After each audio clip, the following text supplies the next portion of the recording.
let's send Gage and Robert down and keep Heather up here because there's a. It's not. You guys aren't bad people. Thank you, Gage and Robert.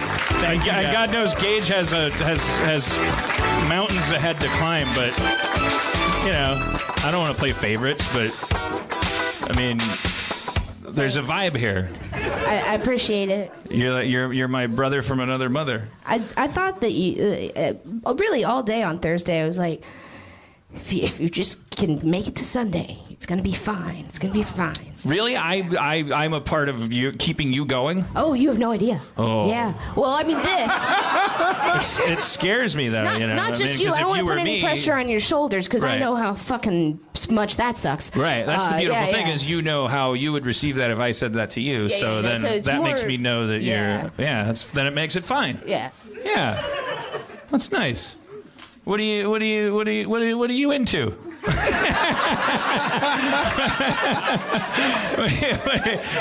You like Die Hard? Like or, my Tinder profile or something? Like I'm into comedy and I like cartoons and drawing and stuff. And are you an artist? A little bit. I'm trying to get better at saying yes to that question. Because it's like I grew up in a geography in a time where that wasn't a real thing that you went out and did. And I'm not professionally an artist. Like I don't make money as an artist, do you but I create. To be? No. I mean, once upon a time, yeah. Like I like in a dream world, yes. But I mean, realistically, at this stage in my life, like.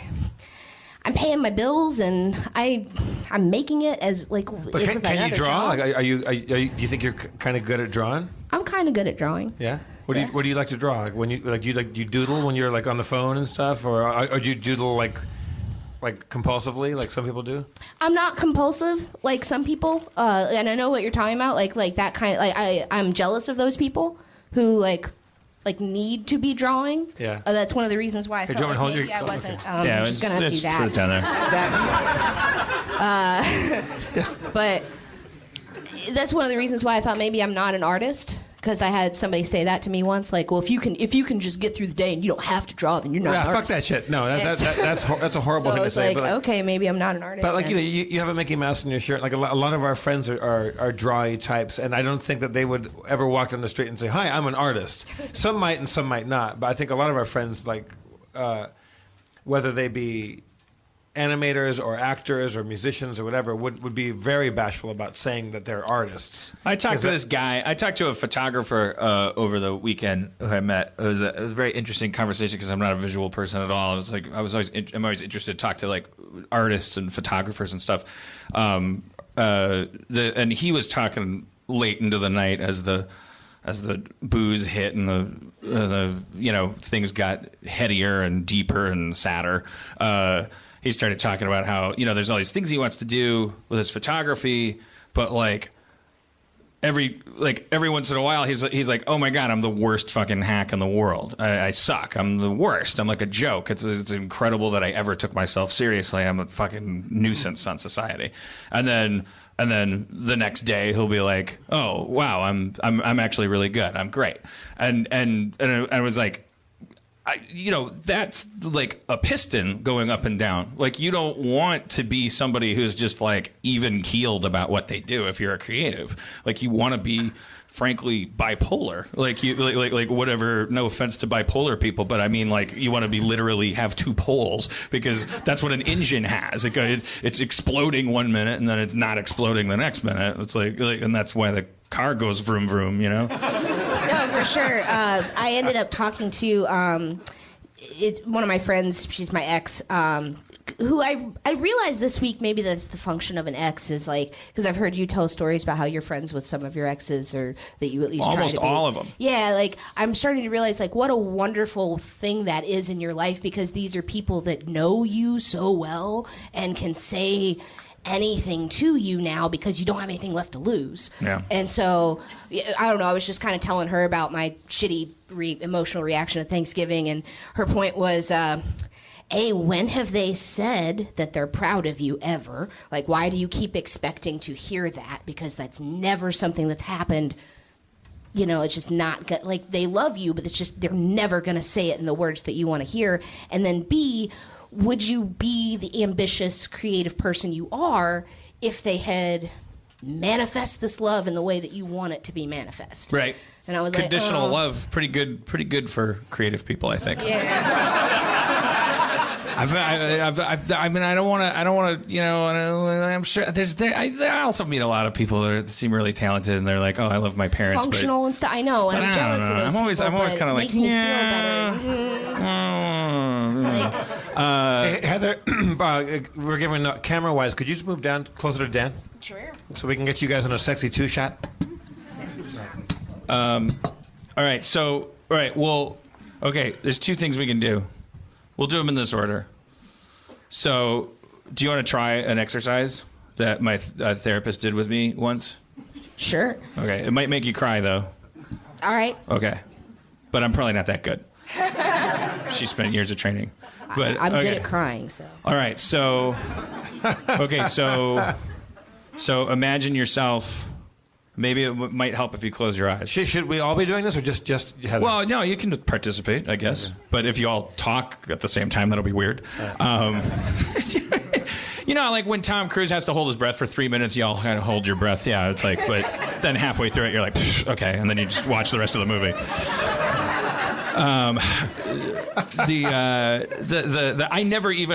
always hold my breath or before the guy goes into the water, because I was like, and I still can't even make that gap, because he's like, you got 3 minutes to defuse that underwater bomb, and I'm like, and then he's like, he's not done saying like wish me luck, and then I'm like, and he goes into the water, and I'm like. I've never done that. I've never tried that. I always do breath. that. Really? If you show me a movie where a guy has to hold his breath. Applause. People do that.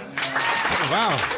Because I always want to just measure like when I'd be dead. Well, because if in a movie someone said, okay, you have to hold your breath for 3 minutes, I would just go, oh, I know I can't do that. Like, I could maybe do a minute and I'd be bummed out. And so I would just not. Well, they don't always say it. They don't always call it out, but you can see that they're going to go into water. They're like, oh, that's all underwater. So there's going to be an underwater scene. So I'm like, okay, I want to see if I could. Oh, yeah. And I'm just sitting on a couch and the guy's going like that. I can't even go like this without running out of breath. Okay. It's not a joke. Okay. So it's all right. Cry exercise. All right. Thanksgiving exercise. Okay. For all of you, like, fractured people, close your eyes. Okay. You are you. You're the adult you. You are in the home that you were in when you were a child, but you're adult you. The home that your bedroom was in when you were, let's say, 10 years old. So picture that home. You're in it somewhere, living room, kitchen. Those are the two possibilities. So somewhere in this home is the bedroom that you slept in when you were 10. So now you're going to walk slowly to that door of that bedroom. I say slowly so that you can really picture it, like, because you remember what the carpet looked like, you remember the walls, or the little tchotchkes, whatever.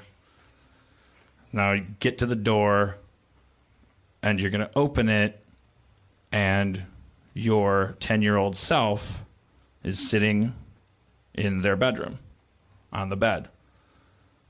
So picture who you were when you were 10.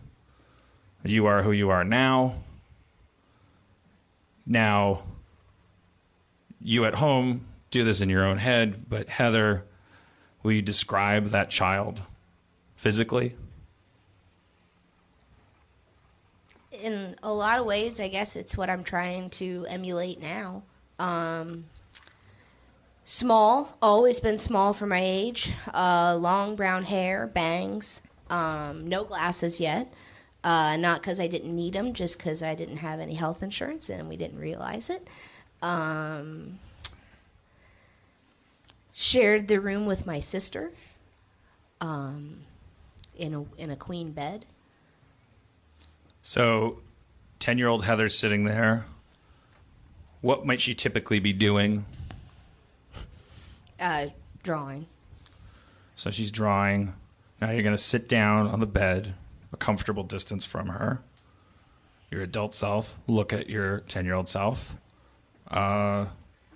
What do you think of her? Like, don't say what you think you're supposed to say.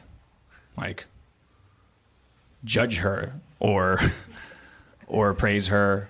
What do you really think of her?